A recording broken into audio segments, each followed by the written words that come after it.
네, 반갑습니다. 저희 정의당 서울시당 부위원장 겸 도봉위원회 위원장 윤호입니다. 한참 전에 그 정영근 전에 건강보험공단 이사장이 있었죠. 정영근 의원 하면은 그 전에 한참 우리 보수의 아이콘, 공항검사 있었고, 이 양반이 그때 퇴임하면서 한 말이 참 기억에 남았어요. 한참 기사에도 해졌었는데, 의료 민영화는 절대 안 된다. 건강보험공단 이사장하면서 그래서 저 양반이 왜 또 저런 소리 할까?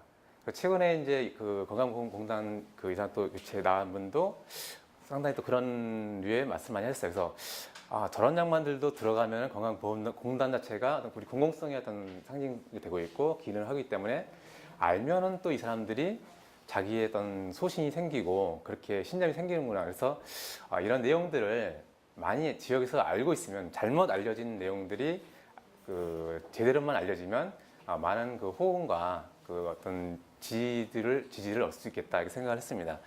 개인적으로는 제가 광고회사에서 아까 이상호 우리 간사님은 유수의 외국계 의료 계통 회사에 있었는데 저는 유수의 외국계 광고회사에 있었습니다. 세계 4대 회사 중에 하나였습니다. 그래서 그때 제가 광고회사 외국계에 있는데 저는 이제 전체 관리를 좀 총괄을 맡았었어요. 근데 저희 광고주 중에 클라이언트라는 중에서 보면은 보험사가 많았습니다. 메트라이프, AIG, ING, 프루덴셜 이런 경쟁사들이 많이 있었는데 저희가 메트라이프도 잠깐 했었고요. 본사의 광주에서. 근데 굉장히 볼륨이 컸어요. 이쪽에서. 그래서 우리하고는 약간 좀 벌써 그게 한 15년, 20년 전에 어떤 얘기 있었기 때문에 여기 왜 이렇게 클까라는 그런 사실은 의문이 있었어요. 근데 이걸 보면서 요즘 이제 의료체계들 미국이라 다른 의료체계를 보면서 여기가 이렇게 굉장히 클 수 없구나. 거기다가 이제 제약회사들도 많았습니다. 저희 화이자라든가 그다음에 여러 가지 그런 베링거 인베리아라든가 그다음에 스미스 어쩌고저쩌고 하는 그런 회사들이 많았는데 굉장히 이 회사들 매출부터 영향력들이 굉장히 시장 내에서는 큰 배를 차입니다. 우리나라도 제약회사의 광고 비중이 큽니다. 굉장히 매출 원가의 20% 정도가 광고 비례를 할 정도로 이렇게 나와 있는데 그래서 우리나라는 이제 상대적으로 제한이 많이 있고 병원 같은 경우는 이렇게 이제 광고도 안 되게 있으니까 그래서 이런 걸 보면서 이런 시장 쪽에 이유가 좀 바라고 싶겠다. 그리고 이제 저희가 많이 참조하는 게 삼성경제연구소에서 매년 연말 결산과 함께 새해 전망을 합니다. 하는데 늘 이제 저는 이제 자료들을 또 공급하기 때문에 보고 있었는데 매년 보면 새로운 신수성 사업해서 맨날 걔들이 발표를 하는데 요즘에 보면 이제 의료 쪽이 많이 삼성에서 나옵니다. 한창 삼성 의료원부터 해서 요즘에 맞는 스마트폰을 위한 원격 진료 같은 거라든가 이런 것들이 전부 다 보면은 삼성 화재라든가 이제 화재보험, 그다음에 병원, 그다음에 여러 가지 제약 관련된 회사들 이런 쪽 연관돼서 새로운 시장들을 만들어내는 어떤 그런 에서 이제 남은 것이 공공의료 쪽을 포함된 이런 우리 제약제 건강 쪽을 이거는 사람이 사는 이상 우리가 안 쓸 수가 없거든요. 그러니까 이런 부분에서 가장 앞으로 커다란 싸움이 되겠다라는 생각을 하고 있습니다. 그래서 의료병 가입 현황인데 이거는 말씀드렸듯이 소득이 많을 때 저도 사실은 35세 때 보장성을 보험이 든 적이 있었습니다. 제 친구가 프루덴셜 보험에 그때 들어가는 바람에 제가 1호 고객으로 만 35세가 되면은 보험료가 올라간대요. 넘어가면. 그래서 넘어가기 전에 빨리 들어라 해서 제가 1호 고객이 됐었습니다. 그래서 20만 원짜리 보장성 보험이 됐어요. 거기에는 이제 물론 기본 보장이 있고 그다음에 이제 사망 시에 월 얼마씩 100만 원씩 나오는 것도 있고 이제 약간의 첨부 부가적으로 이제 실손 비슷한 것들도 몇 개 들어가 있었어요. 암까지. 근데 그거를 제가 10년 붙다가 이제 저는 이제 얼마 전에 한 1년 전에 2년 전에 해약을 해서 했습니다. 근데 환급이 65% 되더라고요. 10년 좀 넘어 11년 정도 보험을 했었는데 그래서 소득이 한창 있을 때 30대 때 했는데 실제적으로 이제 저는 이후에 이제 가는데 사실은 이 부분에서는 이제 이게 좀 감당이 안 되는 부분이 사실 있습니다. 저 같은 경우에 실질적으로. 그래서 이런 부분들이 좀력이 되겠다. 그리고 저는 여태까지 제가 평생 동안 병원 간 게 딱 7번 정도밖에 안 돼요. 제가 아파서 간 적은. 근데 실제 저도 회사 다닐 때는 내는 보험료에 비해서 저희 또 광고회사가 특성이 노총각 노총애들이 많아요. 이 늦게해서 보험료가 상대적으로 약간 소득은 있다 보니까 보험료 내는 건 많은데 자기는 병원 한 번 안 가고 불만들이 굉장히 많습니다. 왜 건강보험료 세금 왜 많이 떼냐, 국민연금 많이 떼냐 합니다. 저는 그냥 시끄러. 그 건강보험료 또 장가고 시집가고 네 부모님을 보면은 나중에 보면 다 느낄 거다. 그러니까 저도 그렇게 느끼면서 그렇게 열망했는데 나중에는 다들 이제 결혼을 하고 이제 하면서는 이제 그걸 알고 이제 알더라고요. 그래서 그다음부터 건강보험에 대한 문제는 외국 사례들 뭐 시코라든가 나오면서 외국 사람 사례를 보면서는 쫙딱 들어갔습니다. 건강보험이 비싼 데는 전혀 안 합니다. 국민연금은 얘기를 하는데 그것도 이제 요즘에는 이제 많이 들어갔고 그래서 공공에 대한 부분이 얘네는 세금으로 인식됐었는데 지금은 이제 많은 그 급여 소득자들도 필요하고 이게 남는 거다라는 거를 다 인식을 합니다. 그래서 지금 건강보험 하나로가 사보험 관련된 이런 부분에서는 그런 싸움에서는 충분히 잠재적으로 할 만한 싸움이다라는 그런 생각을 두고 있습니다. 그래서 이 부분도 민간보험 이것도 있는데 사보험들 많이 들어요. 그 회사에서 보면은 저 연말정산을 합니다. 그리고 이 사보험을 장려하는 어떻게 보면은 명분은 그 소득공제 그 세금을 그 공제 그 낮춰주는 거지만 실제로 간접적으로 보면은 그 민간 의료보험을 사실은 보장해주는 장려하는 부분도 있습니다. 왜냐면은 한창 그 물론 신용카드도 많이 해주지만 의료 그 보험에서 보장성 보험 같은 경우에 뭐 1인당 그 연금 같은 경우 70만 원 점점 상황이 올라왔습니다. 그 소득공제 폭들이 그렇게 되면은 상대적으로 고소득 있는 사람들은 굉장히 메리트가 큽니다. 왜냐면 소득 구간이 그 급여가 연봉 4천 뭐 공제 기준에서 8천 이상 4천 이상이 되면은 뭐 소득세율이 25% 38% 넘어갑니다. 그렇게 되면은 그 1,000만 원이면 300만 원이 다시 돌려받을 수 있는 거예요. 그러니까 그 부분들이 그러니까 굉장히 메리트를 주기 때문에 이런 민간 의료 그 보장성 보험에 대해서 많이 보장을 해주기 때문에 이것도 어떻게 보면 직장인들이 뭐 겸사겸사 뭐 들어게 되는 그런 것들 많이 장려하게 되고 이런 게 있습니다. 그래서 이런 체계도 나중에 같이 한번 손을 봐야 되지 않을까 이런 부분들이 좀 생각을 갖고 있습니다. 그리고 이것도 뭐 마찬가지로 뭐 제 주변에서도 했는데 저도 실손보험 하나 든 게 있었어요. 친구가 이제 들어서 10년 만기 환급형 들었는데 저는 사실은 한 달에 한 3만 5천 원 들어간 것 같아요. 만기 때 저는 다 받아냈습니다. 환급금 받아냈는데 사실은 자동이체를 해놓으니까 뭐 소득이 있어서 통장에 들어가니까 뭐 그냥 신경 안 썼어요. 근데 나중에 보니까 한 번도 받은 적이 없는데 따져보니까 유율 따져보니까는 야 이건 내가 10년 동안 적금 들었으면 됐을 텐데 실제로 난 아픈 게 별로 없고 그게 없다 보니까 그런데 나중에 7년째 될 때 그걸 딱 다시 확인했어요. 빠져나간다는 거.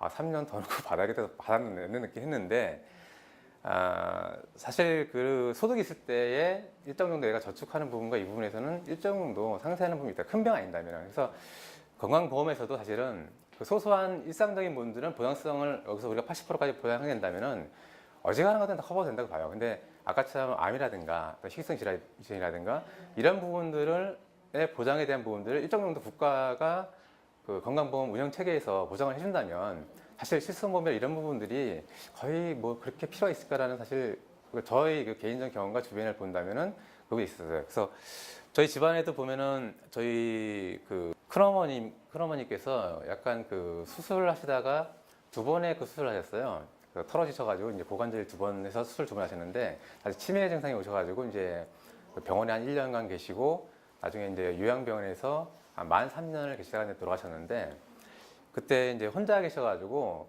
제가 이제 어떻게 보면 제가 부양을 해야 됐었는데 그 병원에 입원해 있는 동안에 간병인을 이제 그 고용을 했는데 저희가 어떻게 할 수가 없으니까 주변에서 24시간 하는 간병인을 고용했는데 그 당시에는 이제 벌써 한 7년 정도 넘었으니까 하루에 5만 원이 들어갔어요. 5만 원 정도. 5만 원에서 좀 약간 더 하고 근데 한 달에 150만 원 들어가죠. 근데 사실 좀 부가적 좀 더 들어가죠. 사실은 좀 이렇게 좀 챙겨 드려야 되고 하니까 그걸 오로지 다 그거는 뭐 보험이 안 되니까 그걸 다 이제 그거를 부담을 하게 되고 그러고 나서도 또 이제 요양 그 병원에 가서도 그때는 이제 판정 장기 요양 보험이 생겨서 이제 뭐 여러 가지 했는데 그럼에도 불구하고 1급을 받으시는데 불구하고 제가 또 개인적으로도 또 거의 한 50만 60만 원을 또 부양하담을 해야 됐어요. 그러니까 야 이게 저희들 뭐 형제들이 좀 있어서 좀 약간 뭐 n분의 1 좀 하고 해서 이렇게 했는데 불구하고 그래도 좀 부담이 되는 편이었는데 그렇지 않은 상태에서 지금 이거를 부담할 수 있는 사람이 얼마나 될까? 우리나라 그 급여 소득자 중에서 이런 거 볼 때 이 부분에서 간병급여 부분하고 뭐 노인 틀리 부분, 그다음에 그 입원 진료 이런 부분들에서 가장 사실은 그 현실적으로 피부적으로 다가오는 비용들, 개인이 부담해야 되는 비급여 부분들, 그러니까 이런 부분들이 그 건강보험 하나로라는 그 정책을 통해서 그 80% 보장을 해준다면은 많은 사람들에게 그좀 호응을 받을 수 있는, 실질적으로 피부 다가갈 수 있는 것들, 이런 것 같아요. 그래서 장기 요양급여는 사실 건강보험료에서 부가적으로 10%인가 아마 더 추가로 납부하죠. 그중에서. 근데 이거를 하고서는 그때 회사에서든 어디서든 이거하고 덧뛴 사람이 한 명도 없었어요. 왜냐면 주변에 자기의 개인적이고 친인척이든 누구든 다 이런 그 집에서 아파서 그 하는 분들이 다 경험이 있기 때문에 이거를 덧뛰는 것에 대해서는 누구도 이질적인 사람이 잘 못 봤어요. 제가 이제 그 월급 소득 공제 요즘에야 공제를 하면서도 볼 때는, 그래서 다 이건 잘 만들었다. 그리고 누가 하나 중간에 그 직원들 중에서 이거 했는데 그래도 이런 뭐 혜택이 있다더라 뭐 하나 보니까는 이 부분에 대해서 굉장히 장했고, 그래서 일정 그 2000년 중반대 그 후반대 넘어가서부터는 그 자신들이 추가로 더 건강보험료라든가 납부하더라도 보장을 한다면은 뭐 자기는 할 수 있다라는 것들은 사실은 다 한 번만 얘기만 하면 다 동의를 하는 그런 상황이었어요. 단지 그 세금이, 국가에 대한 세금의 그 사용도, 이거는 못 믿겠다. 그래서 이거에 대한 틀만 일정 정도 극체를 해소해 주면은 이런 그 우리가 세금을 더 내더라도 위주의 그 건강보험이나 그 자기의 그 사회 보장에 대한 것들은 충분히 자기는 의지가 있다. 이런 것은 제가 실질적으로 그 급여 그 월급쟁이들의 그런 인식에서도 좀 파악할 수 있었습니다. 그래서 이 부분도 그러면은 뭐 전체 보험료를 다 우리가 그 소비자가 다음에 국민이 부담해야 되느냐? 이거는 월급쟁이들은 더 잘 압니다. 자기의 소득을 바라보면 항상 급여 공제 내역이 있고 나중에 연말정산 내역을 보면은 다 정산세를 받거든요. 그러면은 뭐 건강보험도 마찬가지로 그 회사가 뭐 반을 절반을 부담해주고 있고 본인은 반하고, 그 다음에 국민연금도 마찬가지로 회사가 절반, 본인이 반 부담하고, 그 다음에 고용보험료도 마찬가지고 산재보험은 전체 회사가 다 그 부담을 하고 있고, 그렇기 때문에 급여를 받는 사람들 같은 경우에는 사실 자기의 부담들이 올라와서 그 받는 혜택에 비해서 자기가 부담하는 것이 훨씬 더 이익이라는 것은 알고 있습니다. 사실 그 사람들이. 근데 아까도 말씀해서 드렸지만 그 우리나라 전체 그 급여 소득자 중에서 상위 한 20% 정도 이내, 그러니까 연봉 대기업이라든가 약간 이런 중견기업들에 있는 사람들 같은 경우에 연봉 한 뭐 4천 이상에서 보통 6천에서 플러스 마이너스 될 겁니다. 대충의 그런 분들이. 근데 이런 분들 같은 경우는 사실은 어떻게 보면은 그 서구의 그 사회 보장이 잘 되어 있는 국가보다 더 사실 혜택이 좋습니다. 연봉도 6천에서 7천, 8천, 9천까지 나오고, 그 다음에 그 회사 개별적으로 그 실제 실손보험들을 그 들어주거나 아니면은 그 의료비를 가지고 영수증을 가지고 가면은 자기 건강보험의 그 보장 그 대상자 있었습니까? 들어가 등록되는 가지고 가면은 그 비용에 뭐 100% 주는 데도 있고 아니면 80% 90%까지 그 지급을 해줍니다. 그렇기 때문에 실제로 이 사람들은 또 대학생들 같은 자녀 학비도 대주고 그렇기 때문에 실제 이 사람들은 사실은 아쉬운 게 없어요. 잘리지만 않으면. 그래서 노조들이 그 계속 계약 고용 연장 그 계약 기간 연장을 가서 하는 정년 연장 얘기하는 부분들이 정년만 유지가 된다면은 자신은 사실은 그 65세, 62세, 3세 정년까지는 별 문제가 없거든요. 다 노조가 결성이 되어 있기 때문에. 그래서 그 근로 뭐 서로 협약에 의해서, 그래서 이 아까도 말씀드렸듯이 그 이 혜택에서는 그 대규모 기업이 되는 민주노총이나 한국노총, 대기업 사실 노조들이 만 제대로 호응이 된다면 가능하다 봅니다. 저도 이제 매제가 사실 현대차 다니는 친구가 있습니다. 근데 뭐 저하고 뭐 나이도 비슷한데 뭐 정말 더 당황이기도 합니다. 근데 하는 말이 자기도 참 안타까울 때가 많대요. 전체 노조원 중에서 대충 절반은 왜 우리가 저런 이런 사회 연대적인 그런 그 노조위원장이나 누가 나와서 얘기할 때 그걸 왜 우리가 해야 되느냐, 우리 거는 우리 노조만 하면 되지라는 사람들이 많이 좀 팽배해 있답니다. 그런 부분들이. 그럼 이제 절반 정도는 또 그래도 우리가 같이 연대해서 이거 해야 되지 않겠느냐라는 부분인데, 그래서 늘 그래서 이제 그 노조들 그 위원장 뽑을 때도 이 사람들의 여론을 반영하지 않았었기 때문에 이제 점점점 노조 약간 좀 이기주의적인 뭐 그런 갈 수밖에 없는 건데 뭐 노조가 그렇게 하는 게 당연하긴 한데 과연 연대라는 부분도 아까 그 우리 이상호 간사님 말씀드렸지만 뭐 집회 때 가서 한번 마이크 들어줘서 뭐 연대합니다, 뭐 축하합니다가 아니라 실질적으로 정말 피부적으로 생활에 도움이 되는 살림살이에 보탬이 되는 그러한 연대가 진정한 연대가 아니냐. 그래서 이제 요즘에는 그렇게 합니다. 그래서 민주노총 이제 가끔 지역 다니다 보면은 만나면은 전 대놓고 쏴대립니다. 그냥 개인적으로 이렇게 만나니까 전체는 할 때는 좀 약간 다른데 대놓고 하면 자기들도 참 고민스러워합니다. 그런 부분에 대해서 참 쉽지 않다. 그 자기 이런 얘기하기가 그런 얘기를 하는데 그래도 절반 정도는 또 동의를 하는 사람분이 있기 때문에 같이 그런 아직 의식은 많이 있다고 봐요. 그래서 앞으로 저희 정책도 사실 상위 30%의 정도의 노동자들의 그런 수준과 하위 비정규직의 차이들이 나서 우리도 그런 부분에 대해서 우리가 먼저 끌어낼 수 있는 동의할 수 없지 않으면 안 될 수 있는 그런 것들을 만들어야 될 필요가 있을 것 같아요. 그래서 이런 재원 문제도 사실은 가장 요즘에는 얘기할 때 옛날에는 무조건 그 저쪽 아니면 이쪽이면 딱 옳고 했는데 요즘에는 그럼 그것 어떻게 할 거냐 항상 물어봅니다. 돈은 어떻게 할 거니 물어봅니다. 그래서 이런 재원에 대한 것들도 충분히 같이 좀 공감할 수 있는 인식을 좀 할 필요가 있을 것 같아요. 구조에 대해서도. 그래서 이런 뭐 구민적 편익 전체적인 그 의료 급여의 그 급여에 비해서 실질적인 우리들이 국민들이 부담하고 하는 부분들에서는 편익이 존재한다는 것을 구체적으로 좀 설명하면 필요할 것 같고요. 그래서 지금 정부도 그렇고 대기업들도 그렇고 항상 하는 게 그 민간 보험의 영역들을 확장함으로써 그 건강보험의 부분들을 그냥 축소해 나간다. 공공성들 축소해 나가는 것들이 실질적으로 그 모든 정책에서 나타나고 있습니다. 그래서 그 개별 기업들도 마찬가지고 사실 대기업들은 손해볼 게 없습니다. 대기업들은 왜냐면은 그 실손보험 들어준 것들이 대부분 삼성화재나 현대해상이라든가 하나라든가 롯데라든가 뭐 다 지금 보험사들이 있기 때문에 자신들이 실제로 왼쪽에 있는 주머니 꺼내서 오른쪽에 넣어주는 겁니다. 똑같이. 그리고 실제 그 자신들이 거기에 대한 배당이나 그 이익들은 사보험 확대에 나타나는 이익들은 주주는 실제는 그 사주들이 거의 대부분 다 혜택을 보는 거죠. 우리나라에서 지금 상황에서.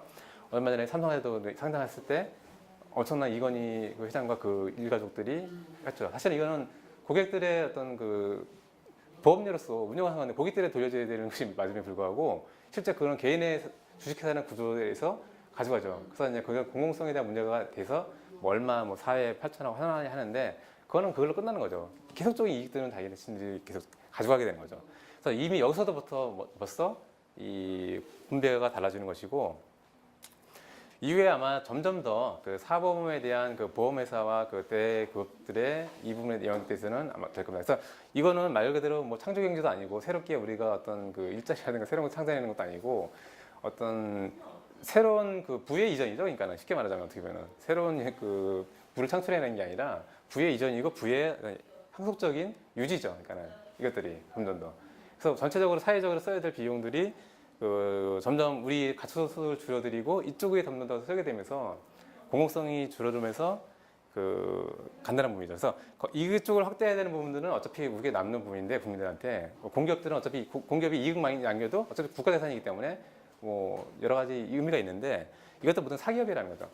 아무리 많이 해도 국민은 손해 보는 거죠. 여기가 이득 보면 국민 손해는 보는 거죠. 공기업 같은 경우에는 공기업이 손해 보면 국민이 그만큼 이득 보는 거죠. 수도라든가 가스, 전기 것들은 국민이 싸게 쓸 수 있는 거고 이득 나면 그것이 국민 재산이고 그렇게 되는데 이런 사기업들 같은 경우에는 결국 부의 그 재분배가 악화되는 형태로 다시 간다는 거죠. 그래서 이런 두 가지 의미가 더 있다고 봅니다.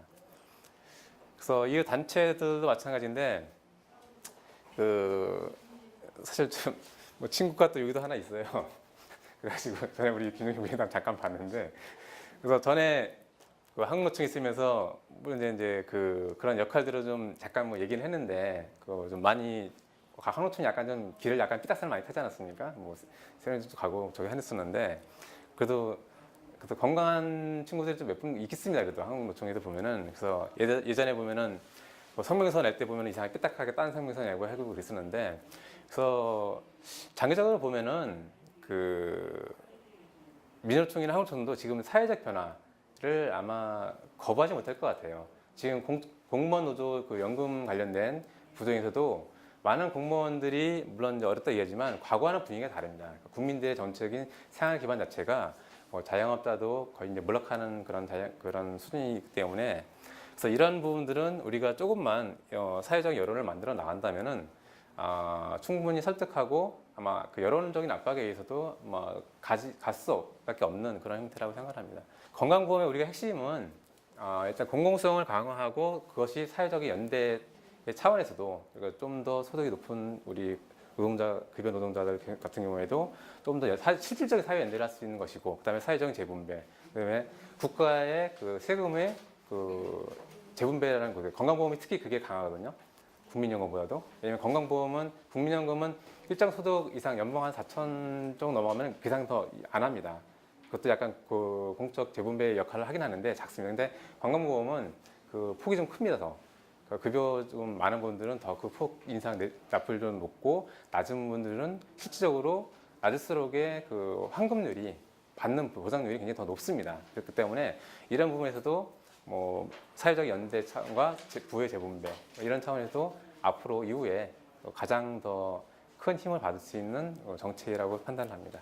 네, 고맙습니다.